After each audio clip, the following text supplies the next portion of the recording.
from the way our behavior is influenced to the things we search for in life. These psychological facts will leave you thinking about the influences behind your own behavioral patterns. Other people influence our behavior. Have you ever heard the saying that you are who you spend time with? Well, it turns out there is some weight behind it. We often change our behavior depending on who is around us to influence us. For example, we could be around someone who has great manners, and they might bring out that side of us, resulting in you using your please and thank yous more often than you normally might. On the opposite end of the spectrum, you could be hanging out with someone that suggests doing something bad like stealing something from shops. Normally, this would not be something you do, but because you are around this person, you think to yourself, what's the harm? So you steal whatever it is and then later find yourself thinking, why did I do that?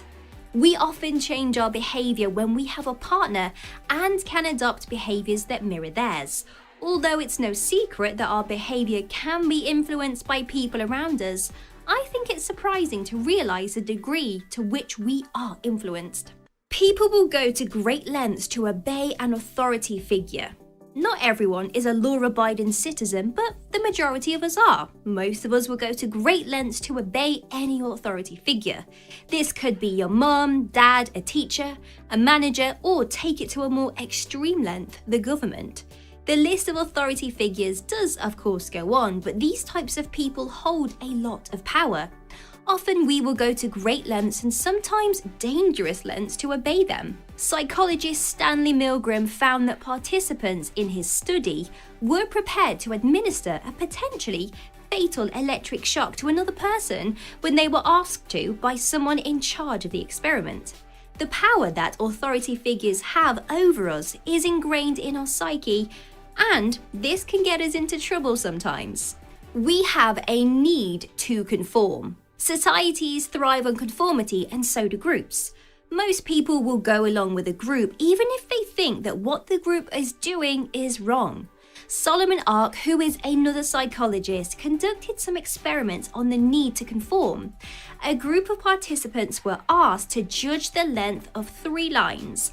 Ark found that if other participants picked one line and voiced their opinion, even if it was wrong, other participants would actually change their mind and pick that line. You have probably experienced this yourself.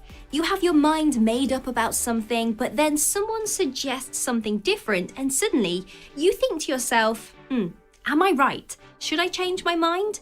Now this is you feeling the need to conform. Situations influences our behavior. Psychologist Philip Zimbardo conducted a study called the Stanford Prison Experiment, very famous. The study discovered that the participants would take on the roles assigned to them. After just 6 days, the experiment had to be stopped as participants were taking their roles to the extreme. The people that were assigned the role of prison guards started to abuse their power, while those asked to be prisoners became more stressed and anxious. Situations influence our behavior. In this example, those that were assigned prison guard status felt powerful and untouchable. Those that were prisoners felt helpless and anxious. This study shows that depending on where we are and who we are, our behavior will change. People search for things they already believe. Confirmation bias is a type of cognitive bias. It means that we look for things we already believe, which often leads us to not challenging the way we think. We typically look for things that conform our existing beliefs, and we ignore information that we don't already believe. This can make it difficult for us to learn new things. Maybe we have completed a degree and now we believe we know everything on that subject. The only issue is new things are discovered all the time, but we avoid learning those things because they don't align with what we already know about the subject. This is confirmation bias, and it can be dangerous. If we are dating someone, this is often why we can refuse to believe their opinions, even though they are probably right. We have just not learned that information yet. We all have stereotyped views. We often categorize other people automatically. It's how we make sense of the world. The only problem is this can mean we start to have stereotyped judgmental views. We often immediately categorize information about social groups without even thinking about it. We tend to exaggerate differences between groups and minimize the differences within groups. This is why stereotypes and prejudice exists, no matter how hard we try to avoid them. Our attitudes influence our social behavior. I've already told you today how other people's behavior influences ours. Well, our own attitudes also influence our social behavior. Our attitudes and how we evaluate different things, including people, ideas, and objects, can be both explicit and implicit. Explicit attitudes are the ones that we form consciously and are fully aware of. Implicit attitudes form unconsciously, yet they still have a lot of influence over our behavior. For example, we might be feeling really confident and we may have always had confidence. Unconsciously, though, we are developing anxiety, which changes how we behave in social situations. Our implicit attitudes can have a lot of influence over how we behave, so it's important we try to monitor them.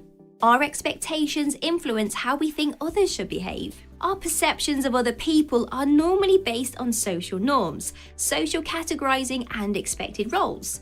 We expect people to have certain roles and to fit in with social norms. When we first meet someone, we rely on mental shortcuts to make faster judgments of how we expect them to behave. Now, these expectations actually influence how we expect people to behave and also the type of person we expect them to be. This can influence if we are attracted to someone or if we're not. Think about how you perceive people, especially people you date, as this could help you in the future. We blame outside forces. When something goes wrong in our lives, we often blame outside forces, but if something happens to someone else, then we blame them. If we are discussing our own behavior, then anything positive that has happened, we attribute to internal factors, for example, hard work. If something bad happens to us, though, we will blame external factors like the weather.